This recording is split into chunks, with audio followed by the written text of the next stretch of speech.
Hello everyone, I am Pratibha and welcome to my channel. So इस video में हम बात करेंगे अबाउट कैंपा कोला। तो सभी ने ये न्यूज़ सुनी होगी कि कैंपा कोला इंडिया में वापस लॉन्च होने वाला है और रिलायंस ने उसको ख़रीद लिया है। इस वीडियो में हम बात करेंगे about political history of Campa Cola और कैंपा कोला कैसे इमर्ज हुई और इसका कोको कोला के साथ क्या क्या इम्पैक्ट रहा कोको कोला का ऑन कैंपा कोला और बेसिकली इसकी क्या जर्नी रही है। तो वो इस वीडियो में हम डिस्कस करेंगे, स्टडी करेंगे। ओके, सो स्टार्ट होता है 1949 से। Coca Cola entered India in 1949, ठीक है। और क्योंकि तब हमारा देश भी आज़ाद हुआ था तो बहुत लोग इसको इतना अफोर्ड नहीं कर पाते थे, मतलब सिर्फ रिच फैमिलीज़ में तक ही इसकी रीच थी। बट स्लोली टिल 1960s 1970 के बीच में आम आदमी तक भी ये ड्रिंक पहुंचा और ये सबके पास ईज़िली अवेलेबल थी। 1958 में एक ये बहुत बड़ी एंटिटी बन गई थी जिसका नाम हुआ कोका कोला एक्सपोर्ट कॉरपोरेशन। एक प्योर ड्रिंक ग्रुप करके एक कंपनी थी, दिल्ली बेस्ड, दिल्ली की एक कंपनी थी प्योर ड्रिंक ग्रुप, जो कोका कोला को मैन्युफैक्चर भी करती थी और डिस्ट्रीब्यूट भी करती थी। ओके, लेकिन कोका कोला के जो कंसंट्रेटर्स थे वो अमेरिका से ही आते थे, क्योंकि उन्होंने क्लियरली मना कर दिया था कि हम इसका जो फॉर्मूला है वो हम बताएंगे नहीं। तो ये पूरी कम्प्लीटली इंडिया में मैन्युफैक्चर नहीं होती थी, वहाँ से कुछ कंसनट्रेटर सिरप्स कुछ पूरा आते थे और यहाँ पे थोड़ा उसको लिक्विफाई फॉर्म में बनता था, जो कि प्योर ड्रिंक ग्रुप बनाते हैं और उसको डिस्ट्रीब्यूट भी करते थे। और धीरे धीरे करके ये बहुत फेमस होती गई और 1970-71 के बीच में it become a huge success और एक 4 करोड़ की मार्केट कैप इसने एक्वायर करी। Like 4 crore happens to be a 4 crore in that time because that was 1970। Okay, so Coca Cola के लिए सब कुछ बहुत अच्छा चल रहा था, एकदम हिट हो गई, ये बहुत चलने लग गई, ठीक है। 1973 में इंडियन गवर्नमेंट ने एक एक्ट पास किया, फॉरेन एक्सचेंज रेगुलेशन एक्ट। उसमें कुछ कंडीशंस रखी गई। उसके लिए ये हुआ कि अगर कोई भी फॉरेन की कंपनी को इंडिया में सर्व करे अपने प्रोडक्ट्स या सर्विसेज, उसको आरबीआई से अपने लाइसेंस अप्रूव कराना होगा हर 3 महीने में, ठीक है।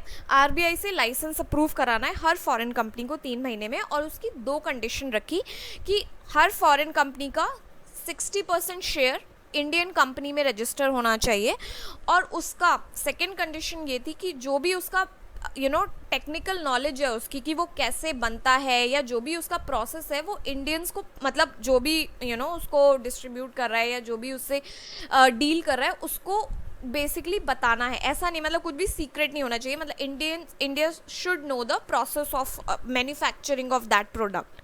तो ये 2 आरबीआई की पॉलिसीज़ थी, ये 2 होना चाहिए था। लेकिन क्योंकि अमेरिका ने साफ मना कर दिया था कि हम कोका कोला का जो सीक्रेट फार्मूला है वो हम डिस्क्लोज नहीं करेंगे चाहे कुछ भी हो। धीरे धीरे ये बहस चलती गई बट डिस्ट्रीब्यूशन ऑन रहा, ठीक है। 1976 में कोका कोला को लास्ट अपना लाइसेंस मिला, ठीक है। 1977 में गवर्नमेंट चेंज हुई और मोरारजी देसाई इंडिया के प्राइम मिनिस्टर बन गए और उस टाइम पे एक ये वाला स्ट्रैटेजी फॉर्म होने लगी कि मेक इन इंडिया को बहुत ज़्यादा अप्रिशिएट होने लग गया कि इंडिया में बनाए हुए प्रोडक्ट्स यूज़ करने हैं, ठीक है। Now meanwhile Coca Cola refuse to share the formula with anyone, ठीक है। उन्होंने मना कर दिया कि हम नहीं बताएंगे फॉर्मूला। बहुत सारे डिस्कशंस हुए गवर्नमेंट से, जो टॉप लीडरशिप थी उससे बहुत सारे डिस्कशंस हुए, लेकिन कोका कोला ने मना कर दिया। फाइनली प्राइम मिनिस्टर ने डिक्लाइन कर दिया कि हम इनका लाइसेंस रिन्यू नहीं करेंगे। तो because of all this discussions and all, Coca Cola को इंडिया से बाहर जाना पड़ा, वो टोटल एग्जिट हो गया इंडिया से, ठीक है। फिर क्या हुआ कि प्राइम मिनिस्टर, क्योंकि कोका कोला जा चुका था और कोई ड्रिंक थी नहीं और लोगों को, क्योंकि ऑब्वियसली इन लोगों को ये पता था कि एक मार्केट है जो अच्छी मार्केट चल रही है, जो कोला को प्रेफर करते हैं, लेते हैं। तो उस टाइम पे जो प्राइम मिनिस्टर थे मोरारजी देसाई, उन्होंने सोचा कि एक लोकल ब्रांड में हम बनाते हैं जो कि उसको रिप्लेस करेगा। तो उन्होंने, क्योंकि वो 1977 ईयर था, एक ब्रांड बनाया 77, जो एक ड्रिंक आई लॉन्च की गई from the government of India और उसकी बहुत अच्छी मार्केटिंग भी हुई, सब कुछ हुई, लेकिन लोगों को उसका टेस्ट पसंद नहीं आया और वो फ्लॉप हो गई, ठीक है। ऑन द अदर हैंड, क्योंकि कोका कोला को बना रही थी, जैसे मैंने बताया, एक प्योर ड्रिंक ग्रुप करके एक दिल्ली की एक कंपनी है जिसका ली मेरिडियन होटल भी है, उसका ओनर भी वही है, चरणजीत सिंह, जिनकी ये कंपनी है। क्योंकि कोका कोला चली गई और ये 20-25 साल तक, मतलब 1949 से लेके आप मान लो कि 77 तक बहुत अच्छी चली, तो इनका 3000 लेबर्स के अराउंड लोग थे और इनका बहुत अच्छा मार्केट चेन, सप्लाई चेन बन गई थी। क्योंकि कोका कोला चली गई तो ये सब लॉस्ट हो गया, उनका सब वेस्ट हो गया और उनकी लेबर जो है वो खाली एकदम वेस्ट हो गई और एकदम खाली उस पर आ गई, और उनका बिजनेस भी ये वाला जो अच्छा चल रहा था वो सारा ख़राब हो गया। तो ऑब्वियसली उनके पास एक्सपीरियंस तो था ही उनको, क्योंकि 20-25 साल उन्होंने इस इंडस्ट्री में कोका कोला को सर्विस दी थी, तो उनको कुछ कुछ चीज़ें पता थी। तो उन्होंने सोचा कि मैं ये लेबर को वेस्ट नहीं होने दूंगा, तो उन्होंने खुद का अपना ब्रांड बनाया, एक ऑरेंज फ्लेवर ड्रिंक बनाई जिसका नाम रखा कैंपा कोला। सो कैंपा कोला वहाँ से आया है फर्स्ट। सबसे पहले उन्होंने, चरणजीत सिंह ने बनाया, प्योर ड्रिंक ग्रुप का ये प्रोडक्ट है और ऑरेंज फ्लेवर में लॉन्च हुआ था। ठीक है, उस टाइम पे कैंपा कोला के साथ में एक 77 भी आता था, जो कि जिसका मार्केट शेयर बहुत ही कम था। उसके अलावा एक ड्यूक्स, एक यूनाइटेड ब्रूअरीज ग्रुप करके, एक मैकडॉवेल्स क्रश एक करके कुछ प्रोडक्ट आता था, वो भी अवेलेबल था मार्केट में।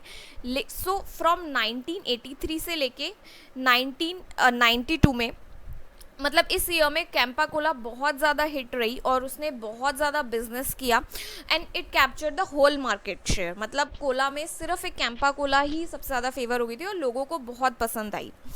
नाउ 1991 में मनमोहन सिंह ने इकोनॉमी खोल दी फॉर होल ग्लोबल वर्ल्ड, तो लिबरलाइजेशन आ गया था और ये था कि बाहर के प्रोडक्ट्स काफ़ी हम गवर्नमेंट ने पॉलिसी निकाल दी थी कि लिबरलाइजेशन और ये सब चीज़ें आ गई थी।